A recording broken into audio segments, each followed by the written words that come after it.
Sa disparition le jeudi 1er avril avait attristé de nombreux fans de la musique disco, à travers le monde ainsi que ses proches, comme Pierre Palmade, dévasté, qui lui a rendu un bouleversant hommage. Le chanteur Patrick Juvet s'éteignait à l'âge de 70 ans, triste nouvelle partagée auprès de l'AFP par son agent Yann Hidou. Ce dernier avait confié s'être inquiété de ne pas avoir de nouvelles de l'artiste, interprète des cultes où sont les femmes. Il y aura une autopsie, avait-il indiqué, précisant que sa mort semblait naturelle. Sur les réseaux sociaux, nombreux sont les artistes, comme Sheila et Jean-Michel Jarre, et les anonymes à avoir salué son talent, sa personnalité et sa carrière. Sans oublier ses excès, Amanda Lear avait ainsi évoqué ses problèmes avec l'alcool.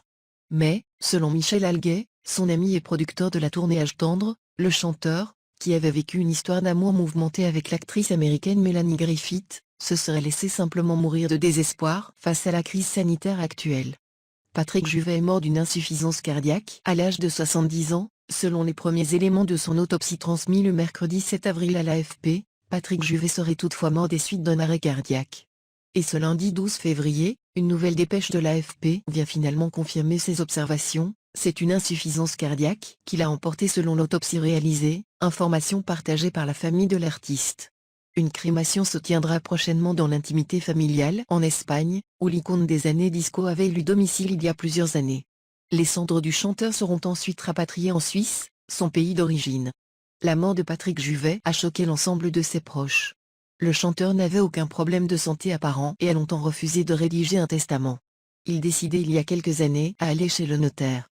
Il changeait d'héritier selon ses humeurs, un jour, les enfants défavorisés, un autre, sa sœur ou un ami, a confié Yann Hidou. La mort de Patrick Juvet a choqué l'ensemble de ses proches. Le chanteur n'avait aucun problème de santé apparent et a longtemps refusé de rédiger un testament. Il décidait il y a quelques années à aller chez le notaire. Il changeait d'héritier selon ses humeurs, un jour, les enfants défavorisés, un autre, sa sœur ou un ami, a confié Yann Hidou. Une disparition tragique qui a pris de court ses amis, et tout particulièrement Pierre Palmade, qui lui rend hommage ce lundi 12 avril sur son compte Facebook.